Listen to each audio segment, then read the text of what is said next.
1년 전 보증금 300만 원에 월세 50만 원으로 방을 임대했는데요. 최근 2년간 월세도 주지 않고 연락이 되지 않길래 찾아가서 벨을 눌러봤더니 아무런 반응도 없었습니다. 혹시나 해서 문을 열어보니까 잠겨 있지 않고 그대로 열렸는데요. 문을 열자마자 악취가 심하게 났고 방 안 구석구석 쓰레기 더미와 함께 냉장고 안에 들어있던 음식물 찌꺼기에는 구더기까지 살고 있었습니다. 가구와 벽지 곳곳에는 곰팡이까지 피어 있었는데요. 그런데 더 기가 막힌 사실은 그 집을 저와 계약한 임차인이 살았던 게 아니라 임차인의 지인이 살고 있었던 겁니다. 너무 기가 막혀서 지금 거의 정신이 나가 있는데요. 어떻게 해결해야 될까요? 일단은 집을 이제 임대인이세요. 임차를 해주셨고, 그런데 이제 임차인이 내가 알고 있는 사람이 아니라 그 지인에게 또 다시 이거를 임대해서 이제 사용을 하고 있었던 경우고, 그것도 문제지만 너무나도 좀 이렇게 뭐랄까요, 청결하지 못한 그런 상태로 유지가 되고 있었다라는 말씀을 해주셨습니다. 변호사님은 이 사연 어떻게 들으셨나요? 예, 뭐 자기가 이제 집을 빌려줄 때 깨끗하게 사용할 거를 기대할 겁니다. 그쵸. 그리고 빌려준 사람이 계속 사용할 거라고 생각했는데 지금 사연을 보면은 그 사람이 네. 살지도 않고 그다음에 집이 아마 더러워져서 아마 매우 화가 났을 거라 생각합니다. 네, 그쵸. 정말 누가 이 상황에 처하더라도 굉장히 좀 화가 날 것 같은데 일단 법률적인 부분을 하나하나 짚어보겠습니다. 집주인이 모르게 내가 이 부동산을 뭔가 임차인으로서 이렇게 빌려놓고 그리고 6개월 동안 사실은 내 지인에게 아, 너가 써라, 나 대신 써라 하면서 이제 재임대를 해준 상황이에요. 이거 법적으로 문제가 없을까요? 예, 자신이 사용하지 않고 다른 사람한테 다시 재임대한다. 그쵸. 이게 뭐 전대라는 의미인데요. 이렇게 전대할 경우에는 민법의 629조에서 소유자의 동의를 구해야 된다 이렇게 되어 있습니다. 네. 만약에 소유자의 동의를 구하지 않고 재임대하거나 전대할 경우에는 불법 전대입니다. 그래서 무단 전대라고 표현을 많이 합니다.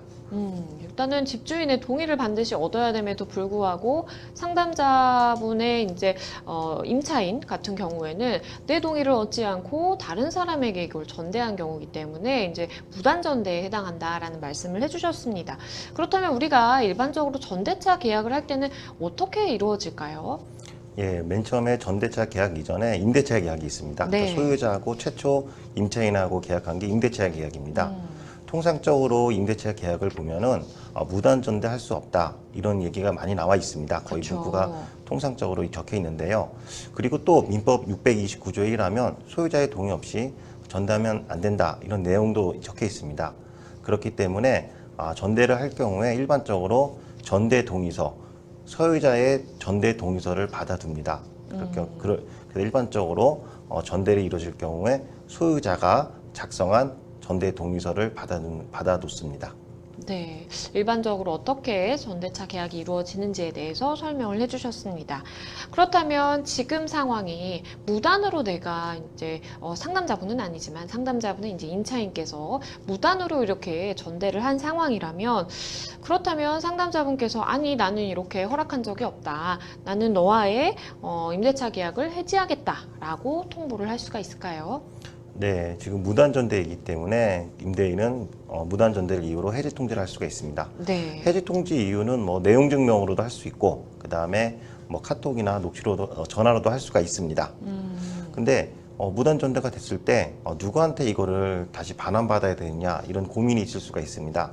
이럴 경우에 법리적으로 보면은 계약한 임차인뿐만 아니라 그리고 또한 지금 현재 살고 있는 무단 전대한 전차인을 상대로 네. 2명을 상대로 내 방을 내놔라, 내 건물을 내놔라 이렇게 할 수가 있습니다. 그래서 2명을 상대로 임차인 그리고 무단 전대 받은 전차인을 상대로 내 건물을 내놓으십시오, 나한테 인도하십시오 이렇게 청구할 수가 있습니다.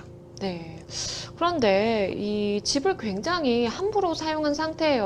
뭐 위생 상태는 물론이고 벽지라든지 이런 데도 막 곰팡이가 피어 있었다라는 말씀을 해주셨는데, 그렇다면 상담자분께서 그 임차인과 그리고 임차인이 이제 전대를 또 했기 때문에 그 전차인에게 나에게 이제 이 목적물을 주고 나가세요라고 이야기를 할 때 뭔가 그 훼손된 부분에 대해서 수리비라든지 청소비를 청구를 해야 될 것 같은데, 그 부분에 대해서는 누구에게 청구하는 것이 맞을까요? 예. 임차인은 나갈 때, 그러니까 이 건물을 인도할 때 자기가 처음에 들어왔을 상태로 다시 넘겨줘야 됩니다. 그래서 그쵸. 이 용어를 원상회복 의무라고 합니다.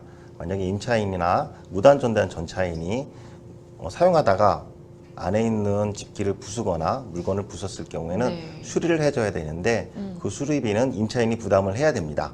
예. 그리고 만약에 너무 청소가 더럽게 돼 있거나 이런 경우에도 선량한 관리임으로, 관리주의임으로 방을 이용하지 못했기 때문에 임차인이 부담을 해야 됩니다. 그래서 지금 같은 상황의 경우에 계약한 임차인이 원상회복 의무, 즉 파손되거나 훼손된 부분을 원상을 회복해서 넘겨줘야 되고, 또 만약에 청소가 할 필요가 있으면 그 청소비도 임차인이 부담해야 됩니다. 네, 상남자분과 계약을 한 당사자인 임차인에게 이 집을 원상회복하고 나가십시오라고 요청을 할 수 있다라는 말씀을 해주셨습니다. 마지막으로 이런 비슷한 상황에 계신 분들이 참 많을 것 같은데, 법적으로 조언을 드린다면 어떤 게 있을까요? 예, 무단 전대할 때 많이 같이 상담하는 내용이 월세는 밀리지 않았습니다. 그럼에도 불구하고 계약을 해지할 수 있어요? 라고 질문이 많이 옵니다. 예, 그 월세를 밀리지 않다 하더라도 무단 전대한 자체만으로 계약을 해지할 수 있습니다. 네. 그래서 이 사안 같은 경우에는 계약을 해지할 수 있고, 계약 해지할 때는 내용 증명, 전화, 문자, 카톡으로 할 수가 있습니다. 그리고 임차인하고 전차인 두 명 모두에게 명도 소송을 꼭 해야 합니다.